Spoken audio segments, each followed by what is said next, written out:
வணக்கம். சிறகடிக்க ஆசை சீரியலில் இனி என்ன நடக்க போகுது அப்படின்னு தானங்க பார்க்க போகிறோம். இங்கே முத்துவும் மீனாவும் ரோகிணியுடைய வாழ்க்கையை சேர்த்து வைக்கிறதுக்கு அலைகிறாங்க அப்படின்னு தெரியாமல் இந்த ரோகிணி முத்து மீனா மேலே ரொம்பவே கோபமாக இருக்காங்க. வித்யாட்ட மறுபடியும் கேட்குறாங்க, அந்த முத்து மீனாவை தான் என் வீட்டுக்காரோட பாட்டியை கூட்டி வந்தாங்களா அப்படிங்கிறாங்க. அவங்க தான் கூப்பிட்டு வந்தாங்க. அந்த பாட்டி உன் மேலே ரொம்ப கோவமாலாம் இருந்த மாதிரி இல்லை அப்படிங்கிறாங்க. இல்லை இல்லை, அந்த முத்து மீனாவும் இல்லாத பொல்லாதெல்லாம் எங்கள் அத்தைக்கிட்ட சொன்னாங்க. எங்கள் அத்தை கோவமாகி என்னை வீட்டை விட்டு அனுப்பிட்டாங்க. என்னை ஒரே இடவா ஒரு பேப்பரில் எழுதி வாங்கணுங்கிறதுக்காக தான் கிராமத்துலேருந்து இந்த பாட்டியை வர சொல்லியிருக்காங்க. இந்த முத்துவும் மீனாவையும் நான் சும்மாவே விட மாட்டேன் வித்யா அப்படிங்கிறாங்க. உடனே வித்யா சொல்கிறாங்க, என்ன ஏதுன்னே தெரியாமல் நீ இவ்வளோ கோவப்பட்டால் அது சரி கிடையாதுடி. கோபமாக எடுக்கக்கூடிய எந்த முடிவுமே சரியாக இருக்காதுன்னு தானே பெரியவங்க சொல்லுவாங்க. கொஞ்சம் நிதானத்துக்கு வா அப்படிங்கிறாங்க. நான் எதுக்கு நிதானத்துக்கு வரணும்? அந்த முத்து மீனாவும் ஒவ்வொரு முறையும் எனக்கு ஒரி கொடுத்துக்கிட்டே இருந்தாங்க. அவங்களுக்கு வாய்ப்பு கிடைச்ச உடனே இப்போ என்னை வச்சு செய்கிறாங்க. அதுக்கு நான் ஆள் இல்லை. ஆனால் அவங்கள நான் சும்மாவே விட மாட்டேன்டி அப்படிங்கிறாங்க. கொஞ்சம் பொறுடி அப்படிங்கிறாங்க. வித்யா, இன்றைக்கி நாங்கள் ஊருக்கு போகிறோம் அப்படிங்கிறாங்க. என்னடி திடீர்னு முடிவெடுக்க அப்படிங்கிறாங்க. இல்லை, அந்த முத்து மீனாவையும் அந்த குடும்பத்துக்கும் நான் வசமாக போய்க்கணும். இந்த ரோகிணியால் கதறணும் அப்படின்னா கண்டிப்பாக நான் இந்த ஊரில் இருக்கக்கூடாது. இந்த ஊரில் இருக்கக்கூடிய நிறைய பேருக்கு முத்த தெரியும். அவங்க கூட கார் ஓட்டுறவங்க தெரிஞ்சவங்க நிறைய ஃப்ரெண்ட்ஸ் வச்சுருக்கான். நாங்கள் எங்கே லாந்தினாலும் கண்டிப்பாக முத்துவுக்கும் மீனாவுக்கும் அது தெரிய வந்துடும். ஏன்னா அவங்க ஒரு விஷயத்தில் அப்படி பண்ணாங்க. எனக்கு நல்லாவே நினைவு இருக்குது, அவங்க பூ விஷயத்தில். சரியா? அதனால் நான் அந்த சிட்டியை விட்டு போகிறோம் அப்படிங்கிறாங்க. என்னடி நினச்சிட்ருக்க? கிறிஷோட படிப்பு என்ன ஆகும் அப்படிங்கிறாங்க. அவங்க தான் பரிச்சை பண்ணிட்டடி, நாங்கள் ஊருக்கு போகிறோம், நீ ஃபோனை வை அப்படின்னு சொல்லிட்டேம்மா, கிளம்பலாம், நம்ம ஊருக்கு போகலாம் அப்படிங்கிறாங்க. என்னடி நீ உன் வாழ்க்கையை பாருன்னா ஊருக்கு போகலாம் அப்படி இப்படின்னுட்டுருக்க அப்படிங்கிறேம்மா. என் வாழ்க்கை இனிமேல் சரி வராதுங்கிற அளவுக்கு தெரிஞ்சிருச்சு. ஆனால் இருக்கதை நான் சேஃப்டி பண்ணணும்ல அப்படிங்கிறாங்க. புரியலடி அப்படிங்கிறாங்க. இல்லைம்மா, அந்த முத்து மீனாவும் நீ ரொம்ப நல்லவங்கன்னு சொல்லிகிட்டு இருந்தேன். ஆனால் அவங்க எப்படியெல்லாம் எனக்கு ஆப்ப வைக்கணுமா அப்படிலாம் வச்சுட்டாங்க. கிராமத்தில் இருக்க பாட்டியையும் ஃபோன் பண்ணி நடந்ததெல்லாம் சொல்லி வர வச்சு வித்யா வீட்டில் வீணை என்னெல்லாம் கேட்கணுமோ அவ்வளோதையும் கேட்டுட்டாங்க. சரியா? அப்படிங்கும்போது கிராமத்தில் இருக்க பாட்டியை வர வச்சு கூட அவங்க கதையை சமரசமாக பேசி முடிக்கிறது கூட வர சொல்லியிருப்பாங்களே அப்படிங்கிறாங்க. அந்த முத்து மீனா மட்டும் அப்படி செய்யவே மாட்டாங்க. என்னை பற்றி எல்லா விஷயமும் அவங்களுக்கு ஓரளவு தெரிய வந்துருக்குன்னு நினைக்கிறேன்.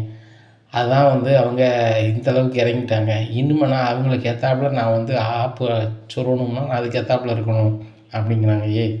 நீ என்னையை மட்டும் அனுப்பிடி, நான் போய் பேசிக்கிறேன் அப்படிங்கிறேம்மா, சத்தம் கண்டாமல் இருக்க அப்படிங்கிறாங்க. ஒரு வண்டியை வர சொல்கிறாங்க. கிறிஷ் ஏறடா அப்படின்னு சொல்லிட்டு நேராக கிராமத்துக்கு போயிடுறாங்க. கிராமத்தில் போய் அவங்க அம்மா ரொம்ப அழுகுறாங்க. என்னடி நினச்சிட்டு இருக்க? எங்களை இங்கேருந்து அங்கே வர சொன்னேன், இப்போ இங்கே வர வச்சுட்டேன். இப்போ பொருள்லாம் எங்கள் வீட்டில் ஒன்றும் இல்லை அப்படிங்கும்போது, ஒரு வாரம் கழித்து பொருளுங்க வந்துடும், அதுக்கு எல்லா ஏற்பாடும் நான் பண்ணிடுறேன் அப்படின்னு சொல்லிட்டு ஃபோன் எடுத்து பார்லர் ஓனருக்கு பேசுகிறாங்க. மேடம், நான் இன்னமும் உங்கள் கடைக்கு வேலைக்கு வர மாட்டேன், நீங்கள் வேறு ஆளாக போட்டுக்கிடுங்க அப்படிங்கிறாங்க. என்ன ரோகிணி, தொழில் நல்லா பிக்கப் ஆயிடுச்சா அப்படிங்கிறாங்க. ஆமாம் மேடம், ரொம்ப பிக்கப் ஆயிடுச்சு, நான் வேறு எதுவும் பேச விரும்பல அப்படிங்கும்போது, ரோகிணி, நான் உங்கள்கிட்ட பேச விரும்புகிறேன், நீங்கள் கணக்கு படைக்கலையே, நீங்கள் திடீர்னு வரலன்னா என்ன அர்த்தம்? அதனுடைய வரவு செலவெல்லாம் நீங்கள் தான் பார்த்துட்டு இருந்தீங்க. நீங்கள் என்கிட்ட வேலை பார்க்கறதுனால நான் ஒன்றும் கேட்கல. சரியா? அதில் சரியாகவே இல்லை கணக்கு. ஒவ்வொரு மாதமும் 20,000 30,000 நீங்கள் எடுத்துகிட்டே இருந்திருக்கீங்க. நான் கேட்டால் நல்லா இருக்காதுன்னு தான் கேட்கல. நீங்கள் இப்போ திடீர்னு சடனாக வரல அப்படிங்கும்போது அப்போ என்கிட்ட நிறைய பணம் எடுத்துருக்கிறீங்க. கிட்டத்தட்ட நீங்கள் ஒரு வருஷம் வேலை பார்த்துருக்கீங்க. மாதத்துக்கு 30,000ன்னா 10 மாதத்துக்கு என்னாச்சு? 3 லட்ச ரூபா ஆச்சு. சரிங்களா? அவள் பணத்தை நீங்கள் கொடுத்துட்டு நீங்கள் நின்றுக்கிடுங்க அப்படிங்கிறாங்க. மேடம், நான் எடுத்தேன் தான், செலவு பண்ணேன் தான், தருவேன், பையன் தான் தருவேன், அப்படி உடனே தரணும்னா அது வாய்ப்பே இல்லை, நீங்கள் என்ன பண்ணுவோ பண்ணிக்கோங்க அப்படிங்கிறாங்க. என்ன ரோகிணி, உங்களுடைய பேச்சே மாறுது அப்படிங்கிறாங்க. மேடம், நான் ஏகப்பட்ட உரியில் இருக்கேன், நீங்கள் என்ன பண்ணாலும் நான் அசால்ட்டாக எதிர்கொள்வேன் மேடம் அப்படிங்கும்போது, ரோகிணி, என்கிட்ட வேலை பார்த்தா உங்களை நான் கஷ்டப்படுத்த விரும்பலை. சரிங்களா? இனிமேல் பட்டு இந்த பார்லர் தொழில் பக்கமே வந்துடணும்னு நினச்சிடாதீங்க. ஏன்னு கேட்டால் அந்த சிட்டி ஃபுல்லும் என்னோடய பார்லர் இருக்குது, எனக்கு தெரிஞ்ச ஃப்ரெண்ட்ஸ் தான் இருக்கிறாங்க, எல்லார்ட்டையுமே சொல்லிடுவேன் இந்த ரோகிணிகிட்ட யாருமே போகாதவங்கன்னு சொல்லிட்டு அப்படிங்கிறாங்க. மேடம், எனக்கு வேறு பிஸ்னஸ் பண்ண முடியும், நீங்கள் ஃபோனை வைங்க அப்படின்னு சொல்லிட்டு ஃபோனை வச்சிடுறாங்க. இங்கே ஓனருக்கு சரியான கடுப்பாகுது. என்ன இவங்க இப்படி பேச ஆரம்பிச்சிட்டாங்க? பெரிய தொழிலதிபரானாங்களோ புதிய பணக்காரங்களாலும் இவ்வளோ தூரம் ஊர் வந்துருமா அப்படின்னு சொல்லிட்டு அவங்க கடையில் வேலை பார்க்குறவங்ககிட்ட கேட்குறாங்க. இந்த மாதிரி ரோகிணியாக எப்படி பேசுது அப்படிங்கும்போது, மேடம், அந்த ரோகிணி பொண்ணு தன்னை மலேசியாவிலேருந்து வந்ததாகவும் தன்னை பெரிய பணக்காரியாகவும் சொல்லி ஒரு கல்யாணத்தை முடிச்சிருந்துருக்கும் போல். அதனால தான் வந்து அங்கே நிறைய சீன் போட்டு பில்டப் பண்ணிக்கிட்டு இருந்துச்சு. நீங்கள் தான் ஓனரு, நீங்கள் இல்லாத நேரம் அவள் தான் ஓனர் மாதிரி பண்ணிகிட்டே இருக்கும். அவங்க மாமனார் வீட்டிலேருந்து வருவாங்க வைப்பாங்க. இப்போ அதை பற்றி தெரிஞ்சோன்னா அது ரொம்ப கடுப்பில் ஆயிடுச்சு மேடம். வாழ்க்கை இல்லைன்னு போனோன்னா வெறுப்பில் பேசு, நீ வேறு எதுவும் நினைக்காதீங்க அப்படிங்கிறான். அப்படியா அப்படின்னு சொல்லிட்டு ஃபோனை வச்சிடுறாங்க. இப்படியா இருக்குது. இந்த சூழ்நிலையில் ரோகிணி அங்கே ரொம்ப கடுப்பில் சிட்டிக்கு கால் பண்ணாங்க. சிட்டி நீங்கள் எங்கே இருக்கீங்க, நான் சொல்கிற ஊருக்கு வாங்க அப்படிங்கிறாங்க. சிட்டியை வந்து காரில் நண்பர்களோட குமரிபாளையத்துக்கு போகிறாங்க. என்ன ரோகிணி நீங்கள் அப்படி சிட்டியில் இருந்து இந்த வீட்டில் வந்துருக்கீங்க அப்படிங்கிறாங்க. இதான் என் பூர்வீக கிராமம் அப்படிங்கிறாங்க. அப்போ உங்களுக்கு மலேசியா இல்லையா அப்படின்னு ஒன்றும் தெரியாத மாதிரியே கேட்காரு சிட்டி. அதெல்லாம் இருக்கட்டும், ஏம்மா எங்களுக்கெல்லாம் காஃபி போடு அப்படிங்கிறாங்க. நீ பண்ணது ரொம்ப சரியில்லடி, அவரை பார்க்க எனக்கே பயமாக இருக்குது. அப்படி ஆட்கள் கூப்பிட்டு என்ன பேசிகிட்டு இருக்கு அப்படிங்கிறாங்க. ஏம்மா சத்தம்லாம் இரு, இங்கே பாருங்கள் சிட்டியில் இருக்க அந்த ஃபர்னிச்சர் கடை என்னுடைய இது தான் அப்படிங்கிறாங்க. ஆமாம் மேடம் உங்கள் பேர் தான் இருக்குது அப்படின்னு கேள்விப்பட்டேன், அது உங்கள் வீட்டுக்காரர் நடத்துகிறாருல அப்படிங்கிறாங்க. ஆமாம் அந்த கடையை நான் இப்போ விற்க போகிறேன் அப்படிங்கிறாங்க. என்ன மேடம் திடீர்னு விற்க போகிறேன்னு சொல்கிறீங்க அப்படிங்கிறாங்க. வீட்டில் என் வாழ்க்கையை அந்த முத்தும் மீனாவும் முடிச்சு விட்டாங்க அப்படிங்கிறாங்க. மேடம் என் தொழிலை எல்லாமே காலி பண்ணது அந்த முத்து தான். எனக்கு ஒரே எதிரி முத்து தான், உங்களுக்கு ஒரே எதிரி அந்த முத்து தான். அவனை விடவே கூடாது மேடம் அப்படிங்கிறாங்க. நானும் விடவே கூடாதுன்னு நினைக்கிறேன், ஆனால் அதுக்கு வாய்ப்பு வராமல் இருக்குது. ஆனால் நான் பண்ணுத காரியத்தில் கண்டிப்பாக அந்த முத்துக்கு ஒரு ஆப்பாக இருக்கும். ஏன்னா முத்து பங்கு காசுலையும் சேர்த்து தான் அந்த கடை ஆரம்பிக்கப்பட்டது. அந்த கடை வந்து எங்கள் மாமனார் படத்தில் ஆரம்பித்ததில் அது ஒரு பங்கு முத்துக்கும், இன்னொரு பங்கு ரவிக்கும், இன்னொரு பங்கு தான் மனோஜுக்கு. ஆனால் 3 பங்கையும் சேர்த்து மனோஜ் அனுபவிச்சிட்ருக்காரு. அந்த கடை ஏன் கடை. இப்போ என்னைய வேண்டாங்கிற முடிவுக்கு மனோஜ் வந்துட்டார். அவங்க அம்மா வேறு இடத்துல பொண்ணு பார்க்குறதுக்கு சூழலுக்கு ஆளாகுதாங்க. அதுபோல் நான் பணக்காரி இல்லை அப்படின்னு தெரிஞ்சோடனே எங்கள் அத்தையோட உண்மை நிலையை தெரிஞ்சு போச்சு. அதுபோக முத்து மீனா என்னை எந்த அளவுக்கு சின்ன பின்னமாக ஆக்க முடியுமோ அந்த அளவுக்குள்ள வேலைகளை பார்க்காங்க. இனிமேல் போட்டு நான் அந்த வீட்டில் இருக்கிறது சாத்தியக்கூறுகளும் இல்லை. மனோஜும் கண்டிப்பாக அந்த தொழிலை வந்து லாபத்தில் கொண்டு போக மாட்டார். ஏன்னா கிட்டத்தட்ட 35 லட்ச ரூபாய்க்கு மேலே கடன் இருக்குது. அந்த டீலர்ஷிப்பே கேன்சல் ஆகக்கூடிய சூழலில் இருக்குது. அப்படி இருக்கும்போது இந்த கடையை நான் வந்து லாபத்தில் விற்றா தான் நல்லது, நட்டமாயிட்டுன்னு சொல்லி ஒரு கடையை கொண்டு கொடுத்தோம்னா கண்டிப்பாக குறைஞ்ச விலையில் தான் கேட்பாங்க. இப்போ லாபமாக இருக்கிற மாதிரி மக்கள் நினச்சிக்கிட்டு இருக்காங்க. அதே மாதிரி இதே லாபத்தில் விற்கிற மாதிரி இருந்தால் கடை நல்ல விலைக்கு போகும். சிட்டி நீங்கள் ஒரு நல்ல வேலைக்கு ஒரு ஆளை பாருங்கள் அப்படிங்கும்போது ரோகிணிங்க பாருங்கள், உங்கள்கிட்ட விலை பேச நான் அங்கேருந்து பார்ட்டி இங்கே கூப்பிட்டு வந்தோம்னா சரி வராது. அதுவும் இந்த சின்ன வீட்டில் உட்காந்து பேசிக்கிட்டு இருந்தால் நம்ம கஷ்டத்தில் இருக்கணும்னு நினச்சிக்கிட்டு அவங்க கம்மியான பணம் தான் கேட்பாங்க. அதனால் சிட்டிக்குள்ளே இருந்து டீல் பண்ண மாதிரி இருக்கணும் அப்படிங்கும்போது அதுக்கு வாய்ப்பு இல்லை சிட்டி, நான் இங்கேருந்து வர முடியாது அப்படிங்கிறாங்க. ஏன் விலை பேசுறதுக்கு வர முடியாதா அப்படிங்கும்போது, இல்லை நான் வந்து பண்ணுற காரியத்தில் கண்டிப்பாக முத்து ரொம்பவே கோவப்படுவான். நான் எங்கே இருக்கேன் ஏது இருக்கேன்னு சொல்லி அவன் ரொம்ப ஏதாவது ஒரு வேலையில் இது பண்ணுவான். நான் இங்கேருந்தே பண்ணுறது தான் சரி, அதுக்கு நம்ம என்ன பண்ணலாம் அப்படிங்கும்போது, இருங்க மேடம் நான் கேட்குறேன் அப்படின்னு சொல்லி அவங்களுக்கு தெரிஞ்ச அதிகாரிட்ட பேசுகிற மாதிரி தினேஷுக்கு பேசுகிறாங்க. இப்படி இருக்குது ரோகிணியோட நிலைமை இப்படி இருக்குது, நம்ம என்ன பண்ணலாம் அப்படிங்கிறாங்க. உடனே தினேஷ் சொல்கிறார் சரியான ஐடியா கொடுக்குறது, செம வாய்ப்பு, இதுக்கு நான் ஒரு ஐடியா சொல்கிறேன் பாரு அப்படின்னு சொல்லி குசுன்னு சொல்லிட்டாங்க. உடனே சரி சரி அப்படி பண்ணிடலாம் அப்படின்னு சொல்லிட்டு, ரோகிணி நான் ஒரு வாய்ப்பு சொல்கிறேன் உங்களுக்கு பண்ண முடியுமான்னு பாருங்கள் அப்படிங்கிறாங்க. என்ன அப்படிங்கிறாங்க. இனி நீங்கள் நம்புறீங்களா அப்படிங்கிறாங்க. என்ன சிட்டி இப்படி சொல்கிறீங்க, என்னை பற்றிய விஷயம் கிட்டத்தட்ட 75% தெரியும்னா அது உங்களுக்கு தான் அப்படிங்கிறாங்க.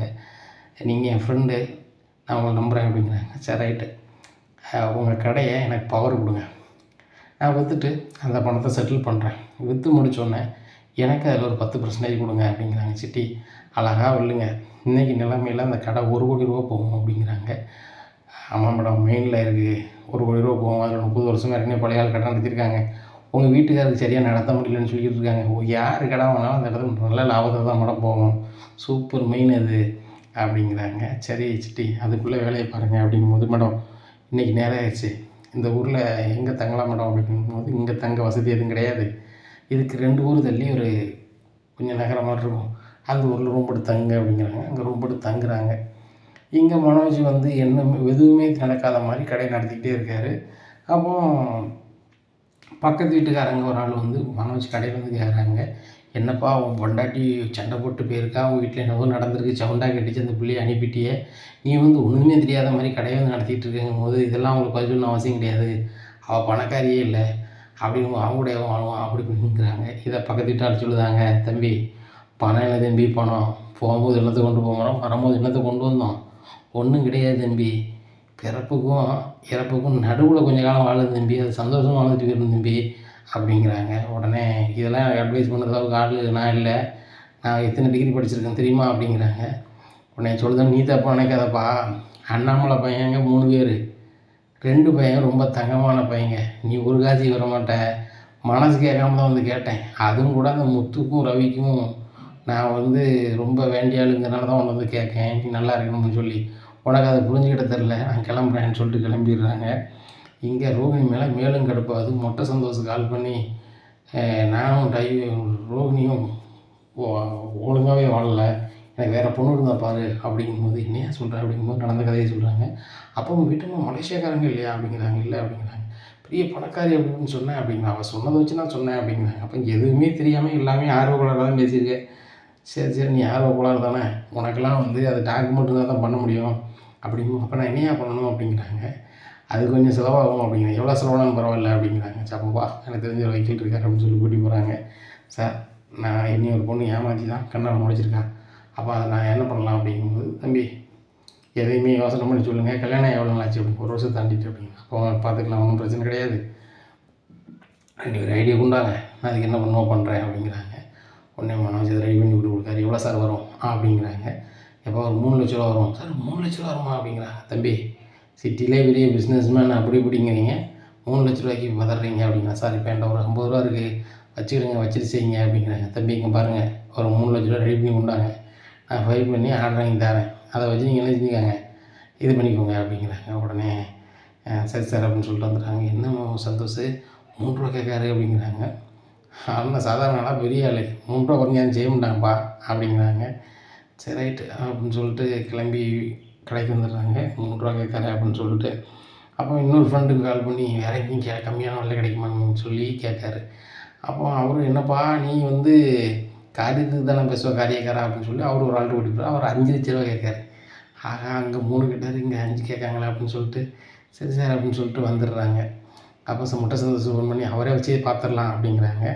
இன்னொரு ஆள்கிட்ட கேட்டேன், அவர் 5ங்காரு அப்படிங்கிறாங்க. அப்போ நீனும் பயங்கரமான ஆள் தான் அப்படின்னு சொல்லிட்டு அவர்கிட்ட மறுபடியும் கூப்பிட்டு போய் 3 லட்ச ரூபான்னு பேசுகிற இடத்துல ஒரு 1 லட்ச ரூபாய் கொண்டு கொடுக்காங்க.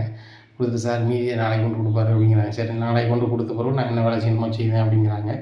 இங்கே இப்படியா இருக்குது. அங்கே ரோகிணிக்கு டாக்குமெண்ட் ரெடி பண்ண சிட்டி எல்லா உருப்படியும் பண்ணிட்டு மறுநாள் ரோகிணி வீட்டில் போய் பார்க்காங்க. ரோகிணி இதில் சைன் பண்ணுங்க அப்படிங்கிறாங்க. இல்லை தான் எழுதி கொடுக்காங்க. நான் தான் உங்கள் ஏஜென்ட்டு, விற்ற பிறகு பணத்தை கொண்டு செட்டில் பண்ணுவேன், இதே வீட்டுக்கு கொண்டு கொடுத்துருவேன் அப்படிங்கிறாங்க. ரோகிணிக்கு சிட்டி மேலே கடுமையான நம்பிக்கை. ஏன்னா சிட்டி வந்து ஆத்திர அவசரத்துக்கு ரோகிணிக்கு பணம் கொடுத்துருக்காங்க, ரோகிணிக்கு பல விஷயத்தில் உதவி பண்ண மாதிரி தன்னை காட்டியிருக்காங்க. அதனால் ரோகிணி ரொம்பவே நம்புகிறாங்க. இங்கே சிட்டி வைக்க போகிற ஆப்பு ரோகிணிக்கு வசமான ஆப்பு, அது அவங்களுக்கு தெரியவே தெரியலை இந்த நிமிஷம் வரைக்கும். எப்படியா இருக்குது. சிட்டி வந்துட்டு தினேஷ் ஒரு இடத்துக்கு ஃபோன் பண்ணி வர சொல்கிறாங்க. யோ நீ சொன்ன மாதிரி பவர் வாங்கியாச்சு, இப்போ என்னையா பண்ணணும் அப்படிங்கிறாங்க. ஒன்றும் பிரச்சனை இல்லை, கடை இன்றைக்கி நீ தான் ஓனர், சரி ஆனால் உனக்கு வேண்டிய ஆள் யாரோ அவங்ககிட்ட நம்ம விற்றுடலாம் அப்படிங்கிறாங்க. அப்படியா, அதுவும் சரி தான், கடையை நம்ம வச்சுக்கிட்டு இருந்தோம்னு வச்சுக்கோங்க, அது சரி வராது. அதை முத்து வந்து நம்மகிட்ட வில்லங்கம் பண்ணிகிட்டு இருப்பான். எனக்கு தெரிஞ்ச ஒரு சேட்டு ஒரு ஆள் இருக்கார், அவர்கிட்ட கை மாற்றி விட்ருவோம் அப்படின்னு சொல்லிட்டு நேராக அவங்ககிட்ட போகிறாங்க. அண்ணாச்சி வணக்கம் அப்படிங்கிறாங்க. வணக்கம் அப்படிங்கிறாங்க. சிட்டியில் இந்த பர்னிச்சர் கடை இருக்கலாம் அப்படிங்கிற. ஆமாம், மனோஜ்னு ஒரு ஆள் நடத்திக்கிட்டு இருக்காரு, ஒரு பெரிய டிவி கம்பெனியில் டீலராக இருக்காரு அப்படிங்கிறாங்க. அந்த கடையை விற்க போகிறோம் அப்படிங்கிறாங்க. அது அவர்லாம் சொல்லணும் அப்படிங்கிறாங்க. அண்ணாச்சி கடையை அவர் நடத்தார், கடை அவர் பேரில் இல்லை, அவர் வீட்டுமா பேரில் இருக்குது, அவங்க வீட்டம்மா கொடுக்க போகிறாங்க அப்படிங்கிறாங்க. அப்படியா, லாபத்தில் வர கடையை கொடுக்காங்க அப்படிங்கிறாங்க. இல்லையா, அவங்களுக்கு வேறு ஒரு பிஸ்னஸுக்கு தேவைப்படுது, அவங்க பெருசாக பண்ண போகிறாங்க அப்படிங்கிற. அப்படியா, எவ்வளோ சொல்லுதாங்க அப்படிங்கிறாங்க. 1.5 சொல்லுதாங்க, 1.5 கோடி ரூபா சொல்கிறாங்க. உங்களுக்காக பேசி ஒரு 5 லட்சத்தை என்ன குறைச்சிக்கிட்டேன் அப்படிங்கிறாங்க. இல்லை தம்பி எவ்வளோ போகாது, அது 1 கோடி ரூபா போகும் அப்படிங்கிறாங்க. சரி என்னாச்சு, உங்களுக்கு வேண்டாம் எனக்கு வேண்டாம், ஒரு 1.20 பேசி முடிக்குமா அப்படின்னா அவர் ரொம்ப யோசிக்கார். சரி தம்பி 1.20 பேசிடுவோம், சரி ரைட்டு அவங்களை கூட்டுவாங்க அப்படிங்கிறாங்க. அண்ணாச்சி நானே பவர் வாங்கியிருக்கேன் பாருங்கன்னு சொல்லி அதை காமிக்காங்க. இந்த விழுத்து போதுமே அப்படின்னு சொல்லிட்டு சரி ரைட்டு என்றைக்கு வைக்கலாம் அப்படிங்கிறாங்க. நாளைக்கே பண்ணிக்கலாம் அப்படின்னு சொல்லிட்டு மறுநாளே 15 கொடுத்துட்றாங்க. அங்கே சேட்டு வாங்கிடுறாரு. வாங்கிட்டு சேட்டு வந்து கடையை திறக்க போகிறாரு. அங்கே மனோஜ் கடையை திறந்து உட்காந்துட்டுருக்காரு. என்னையா கடையை என்கிட்ட வந்துட்டு நீங்கள் வந்து வந்துட்டுருக்கீங்க, நீங்கள் ரோகிணியோட மாப்பிள்ளை தானே அப்படிங்கிறாங்க. நான் ரோகிணியோட மாப்பிள்ளை இல்லை அப்படிங்கிறாங்க. அப்போ வெளியே போய் அப்படிங்கிறாங்க. ஓ இது ஏன் கடையா அப்படிங்கிறாங்க. வாங்க கடையா, இந்த கடையை நான் வாங்கியிருக்கேன், இந்த கடை ரோகிணி பேரில் தானே இருந்துச்சு, அவங்ககிட்ட ஒரு ஆள் பவர் வாங்கியிருக்காரு சிட்டின்னு, அவர்கிட்ட வாங்கியிருக்கேன் அப்படிங்கிற. என்னது கடையே ரோகிணி வித்துட்டாளா அப்படிங்கிறாங்க. ஆமாம், கடை அவங்க தான், கடையை காலி பண்ணுங்க, நான் 1 கொடுத்து வாங்கியிருக்கேன், 1.20 வாங்கியிருக்கேன் அப்படிங்கிறாங்க. உடனே இல்லை நான் போக முடியாது, வைக்க முடியாது அப்படிங்க. தம்பி போக முடியாதா அப்படின்னு சொல்லி சேதனுக்கு தகவல் சொல்லிடுறாங்க. அங்கேருந்து ஒரு ஜீப்பு நிறைய வந்துடுதான். வந்து என்ன பிரச்சனைங்க, கடையை ஒரு ஆள் வாங்கியிருக்காரு, நீ வந்து போக மாட்டேன், என்ன பிரச்சனை, உங்கள் பொண்டாட்டி பேர் ஒரு கடையை அவங்க பொண்டாட்டி விற்றுருக்காங்க, இதுக்கு நீங்கள் பேசுறதுக்கு என்ன இருக்குது, வெளியே போ அப்படிங்க. இல்லை நான் போக முடியாது, வைக்க முடியாது, பணம் எங்கள் அப்பா பணத்தில் ஆரம்பிச்சது. யார் பணத்தில் ஆரம்பிச்சிங்களோ கடை வந்து அந்த பொண்ணு பேரில் இருக்குது. அந்த பிள்ளை ஒரு ஆள்கிட்ட பவர் கொடுத்துருக்கு, அந்த ஆள் விற்றுட்டு நீ இடத்த காலி பண்ணிடணும் அப்படிங்கிறாங்க. இங்கே சரியான கடுப்பாயிருது மனோஜுக்கு. இல்லை சார் நான் விட மாட்டேன் அப்படின்னு மேலதிகாரில் போய் பார்க்காங்க. முடியாத பட்சத்தில் வீட்டில் போய் அழுதுகிட்டு இருக்காங்க. அப்போ விஜயா கேட்குறாங்க, என்னடா ஆச்சு, இன்னும் ஏன் அழுதுட்டுருக்கோம்னா சொல்லு அப்படிங்கிறாங்க. எல்லாமே போச்சுமா, அந்த ரோகிணி எல்லாத்தையுமே தரம் மட்டமாக்கி ஒன்றத்துக்கு இல்லாமல் ஆக்கி விட்டுட்டாமா என்ன அப்படிங்கிறாங்க. அதுதான் தெரிஞ்ச விஷயமாடா, அவளை தான் வீட்டை விட்டே அனுப்பிட்டோமே, இன்னும் அவன் வாழ்க்கையில் அவள் இல்லை, உனக்கு வேறு மாதிரி வாழ்க்கையை அம்மா அமைச்சு தரேன் இப்படிங்காங்க. ஏம்மா அது இல்லாமல் பிரச்சனை அப்படிங்கிறாங்க. அப்போ என்னடா நடந்துச்சுக்கன்னா அதை சொல்லு அப்படிங்கிறாங்க. கடை அவள் பேரில் தானம்மா இருந்துச்சு அப்படிங்கிறாங்க. என்னடா சொல்கிற, கடை அப்போ உன் பேரில் இல்லையா அப்படிங்கிறாங்க. இல்லைம்மா அவள் பேரில் தான் இருந்துச்சு, அவள் பேட்டில் இருந்தால் தான் எனக்கு வந்து நல்லதுன்னு நினச்சேன், கடைசியில் அதுவே ஆப்பாயிருச்சு அப்படிங்கிறாங்க. டேய் எப்படா நீ அவள் பேரில் வாங்குவேன், பணம் உங்கள் அப்பா பணம், நீ வந்து அவள் பேரில் வாங்குவியா அப்படிங்கிறாங்கம்மா. அப்பா பேரில் ஆரம்பித்ததுனால நாளைக்கு முத்து என்ன கடவுளை வந்தால் என்னம்மா செய்கிறது அப்படின்னு சொல்லிட்டாம்மா அவள் பேரில் ஆரம்பித்தேன் அப்படிங்கிறாங்க. உடனே மீனா வராங்க. அதானே என் வீட்டுக்கார் உங்களை மாதிரி கீழ்த்தரமான புத்தியில் உள்ளவர் கிடையாது, அப்பா பணம் அப்பாட்ட போகணுன்னு நினைப்பாரை தவிர்த்து அவரை அதை வாங்கி சாப்பிட நினைக்க மாட்டார். மாமா எத்தனை வாட்டியும் மாடியில் ரூம் கட்டித்தரேன், நான் தயார் தம்பி, பணத்தை நீட்டும் போதுமே வாங்க மாட்டேன்னு சொன்ன மனுஷன் என் வீட்டுக்காரு, என் வீட்டுக்காரு போய் உன் கடையை வாங்க போகிறாரா அப்படிங்கும்போது என்னடி மரியாதை இல்லாமல் பேசிகிட்டு இருக்கேன் அப்படிங்கிறாங்க. அத்தை இப்போ அவர்கிட்ட கடையும் இல்லை, அவர் பெரிய பிஸ்னஸ்மேனும் இல்லை, கடை ரோகிணி பேரில் இருந்திருக்கு, ரோகிணிகிட்ட ரொம்ப வின் பண்ணாங்க, இப்போ கடையை அவங்க வந்துட்டு போயிட்டாங்க, இப்போ என்ன பண்ண போகிறீங்க அப்படிங்கும்போது என்னடா அந்த பூக்காரி இப்படி பேசுகிற அளவுக்கு இருக்குது அப்படிங்கிறாங்க. ஆமாம்மா அதெல்லாம் பரவ இருக்கட்டும், இப்போ கடையை ரோகிணி விற்றுட்டாமா, இப்போ என்னவோ பண்ணுறது அப்படிங்கிறாங்க. டேய் அது எப்படிடா கடையை வைப்பான், ரோகிணி எங்கடா இருக்கா, நீ வா வித்தியா வீட்டுக்கு போடான்னு சொல்லி வித்தியா வீட்டுக்கு போகிறாங்க. வித்தியா சொல்கிறாங்க எனக்கு எங்கே போனானே தெரியாது வைக்காது அப்படிங்கிறாங்க. உடனே ஸ்டேஷனுக்கு போகிறாங்க, எங்கேனாலும் போங்கம்மா எனக்கு அதை ஞாபகம் பண்ணணும்னு சொல்லி வித்தியா முடிச்சுக்கிறாங்க. இங்கே வழி இல்லாத மனோஜ் ரோகிணி கால் பண்ணுறாங்க. ரோகிணி கால் பண்ணோன்னே ரோகிணிக்கு பயங்கர சந்தோஷம், நம்ம கடையை வைக்க போகிறோன்னு தகவல் வந்து மனோஜுக்கு தெரிஞ்சிருக்கு உங்களுக்கு. சரி ரைட்டு, இனிமேல் நம்ம கூட வாழ்வோம்னு சொன்னாருன்னா நம்மளை பற்றி மீதி உண்மையும் சொல்லிவிட்டு நம்ம வாழ்வோம், கடையை கொடுப்போம், இல்லையா கடையில் வைக்க போகிறது உறுதி தானே சொல்லிடுவோம். சிட்டி எங்கள் கடையை விற்றதோ வச்சதோ எந்த விஷயமும் ரோகிணிக்கு தெரியாது. ஏன்னா ரோகிணி இந்த கடையை விற்க அவருக்கு அனுமதி கொடுத்துட்டாங்க. சிட்டி பணத்தை பிரிச்சுக்கிட்டாங்க, யார் தினேஷும் சிட்டியும் பிரிச்சுக்கிட்டாங்க. 1 20 பிரிச்சுக்கிட்டாங்க. இந்த விஷயம் தெரியாத ரோகிணி இருந்துகிட்டு இருக்காங்க. ஹலோ சொல்லுங்கள் மனோஜ் அப்படிங்க. சொல்லுங்கள் மனோஜா, நீ யாரை கேட்டு கடையை விற்ற அப்படிங்கிறாங்க. உடனே இப்போ உங்களுக்கு என்ன பிரச்சனை அதை மட்டும் சொல்லுங்கள் அப்படிங்கிறாங்க. நீ கடையை எப்படி வைக்கலாம் அப்படிங்கிறாங்க. கடையை நான் இன்னும் விற்கலை, இனிமேல் தான் விற்க போகிறேன் அப்படிங்கிறாங்க. நீ விற்க போகிறாங்க, இப்போ கடையில் வேற ஆள் வந்திருக்காங்க அப்படிங்கும்போது ஓ சிட்டி வந்து பம்பளுக்கு அப்படின்னு சொல்லிட்டு, ஆமாம் நீ வந்து ஓவராக பண்ண நான் பண்ணுறேன், நீ என் கூட சேர்ந்து வாழ்வேன், நான் ஒரு சில உண்மைகளை அவன்கிட்ட சொல்ல வேண்டியிருக்கு, அதை நான் ஏற்றுக்கொள்வேன்னு சொன்னால் கடையை நான் திருப்பி தரேன் அப்படிங்கிறாங்க. சரி என்னாலும் பரவாயில்லை நீ கிளம்பி வா அப்படிங்கிறாங்க. உடனே ரோஹிணி கிளம்பி ரொம்ப சந்தோஷமாக கிளம்பி போகிறாங்க. மனோஜ் அப்படின்னு சொல்லிட்டு கால் பண்ணி ஒரு இடத்துலேருந்து கூப்பிட்றாங்க. மனோஜ் அங்கே போகிறாங்க. என் கடையை எனக்கு வாங்கித்தா அப்படிங்கிறாங்க. அவ்வளோதானே நான் வாங்கி தரேன் அப்படின்னு சொல்லிட்டு சிட்டி ஆஃபீஸ் போகிறாங்க. சிட்டி ஆஃபீஸ் வச்சுட்டு என் வீட்டுக்காரு நீ மன்னிச்சு ஏற்றுக்கிட்டாரு, நான் சொன்னது போகிறேன் சரின்ட்டாரு, அந்த கடை பத்திரத்தை கொண்டாப்பா அப்படிங்கிறாங்க. என்னது கடை பத்திரம், கடையை தான் வித்தாச்சா சேட்டுக்கு அப்படிங்கிறது. கடையை வித்தாச்சா அப்படி, கடையை வித்தாச்சு, நான் உங்கள்கிட்ட ஒரு அமௌண்ட் கொடுத்து வாங்கினேன், அந்த அமௌண்ட்டோட இன்னொரு நல்ல அமௌண்ட்டுக்கு நான் சேட்டுகிட்ட கொடுத்தேன், இப்போ போனது சேட்டு தான், என்னால் சேட்டை பேசிக்கோங்க, இடத்த காலி பண்ணுங்க அப்படிங்கிறேன். சிட்டி நீங்கள் பேச சரி கிடையாது அப்படிங்கிறேன். நான் பேசுறது எப்போவுமே சரி கிடையாது, நீங்கள் கிளம்பி போகலாம் அப்படிங்கிறாங்க. ரோஹிணி நேராக ஸ்டேஷனுக்கு போகிறாங்க. ஸ்டேஷனில் போனோடனே உங்களால் ஒன்றும் பண்ண முடியாது அப்படிங்கிறாங்க. உடனே இல்லை ஒன்று சும்மா விட மாட்டேன் சிட்டி அப்படிங்கிறாங்க. நீ என்ன வேணாலும் பண்ணு போ அப்படின்ட்டு அனுப்பிடுறாங்க. இங்கே உடனே வித்யாவை கால் பண்ணி வித்யா சரி ஸ்ருதி ஃபோன் நம்பர் தான் அப்படிங்கிறாங்க. ஸ்ருதி ஃபோன் நம்பரை கொடுக்காங்க. உடனே ஸ்ருதி வந்து அங்கேருந்தே பேசுகிறாங்க. அவங்க டூருக்கு போயிருக்காங்க, அங்கேருந்தே பேசுகிறாங்க. அப்போது ரோஹிணியை பற்றிய முழு உண்மையும் விஜயாவுக்கு தெரிய வந்தது. விஜயாவுக்கு தெரிய வந்தோடனே சிட்டி சொன்னதுனால நேராக ஸ்டேஷனில் போய் ரோகிணி மேலே பெட்டிஷன் கொடுக்குறாங்க. என் குடும்பத்தை ஏமாற்றி இப்படிலாம் பண்ணியிருக்கா, அவளுக்கு ஏற்கனவே ஒரு கல்யாணம் ஆகிருக்கும் கொடுக்க சமாளித்து, பிள்ளை இருக்கிறத மறைச்சி எல்லாம் பண்ணி மறைச்சி இப்படி பண்ணியிருக்கா, இவ்வளோ சும்மி விடக்கூடாது அப்படின்னு சொல்லிட்டு சிட்டி போட்ட சொட்டையில் ரோகிணி மாசமாக லாக் ஆகிடுறாங்க. இனி என்ன நடக்கும் இந்த ரோகிணி வாழ்க்கையில் அப்படிங்கிறத பொறுத்து இருந்து பார்க்கலாம். நம்ம சேனலை நீங்கள் கொஞ்சம் மறக்காமல் லைக் அண்ட் சப்ஸ்கிரைப் பண்ணுங்கள். நன்றி, வணக்கம்.